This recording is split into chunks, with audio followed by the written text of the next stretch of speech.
Firebase C is the map that really lets us explore the character of Samantha Maxis to an extent that we never ever have before.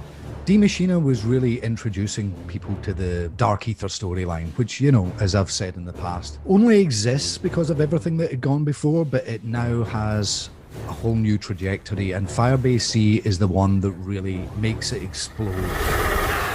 What I love about Firebase C is that it's set in Vietnam. In this all-new experience, we've broken the map up into 2 locations. The Firebase, which is the facility where scientists and soldiers do experiments and mine the dark ether. And then we have the village, that's where the scientists sleep and do all their research. My team's reached the village. The way you play in Die Maschine might not necessarily translate over to Firebase C. The low-end level design of Outpost 25 calls back a little bit to Moon in that you start in the village and then take a teleporter over to the outpost itself.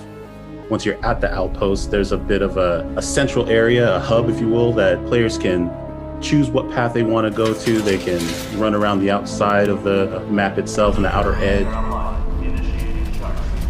You know, working on a zombies map is a very interesting experience. I've been working on zombies maps since Call of Duty World at War. A lot of the way we do the sound design for these maps is still kind of rooted in how we did it back then. It's very seat of your pants, wild and crazy. Let's try and make this stuff sound really cool, scary, creepy. Nothing's off the table when it comes to zombie sound design because of the world that they inhabit.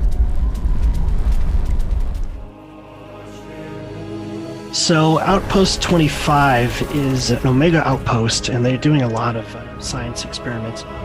There's a lot of different little things and mechanics that you can interact with. It'll be up to players to kind of discover how they work and how to make use of them. I'm most excited for players to experience these assault rounds. It's a very different way of playing than you're used to. It follows more of like the holdout style of gameplay, but it's not so static. You still have to move around. Artillery strike and napalm strike start to become key at the higher rounds, especially in the assault rounds, because it's just excellent crowd control on top of just being super epic. Standing at an elevated position, kind of looking down at the defense lines while these artillery strikes are just bombarding the play space. It's awesome. When we got together to try to brainstorm ideas for new enemies, you know, there's lots of different ideas that came about. You know, the one we kind of gravitated towards was this idea of the ambush style enemy. Now the Mimic is tricky. This guy hides out as items, and as you approach them, transforms into this tentacled beast that grabs you, suck you in, bite you. Basically, if you see something sitting around and wonder why nobody picked it up, why is that awesome item still sitting there? It's probably a Mimic. The RAI K-84, or as we like to call it, the Ray K, is based on an old Russian prototype runner weapon that never saw the light of day. It's built using parts from an AK-74, married with experimental technology. Maxis' contact will help us infiltrate. Ravenov, are you there? Finally, there is little time to waste. When we started this Dark Ether story, it was kind of daunting in some ways because, you know, a lot of us have been working on zombies since the beginning, and that's where the excitement, particularly with this fresh start and the Dark Ether story, has been kind of reinvigorating for the team.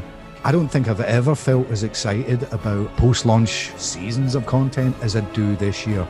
I think people are probably, when they get to the end of this, they're going to look back at what we've done and go, I did not see that coming. If any harm comes to her, I will kill you myself.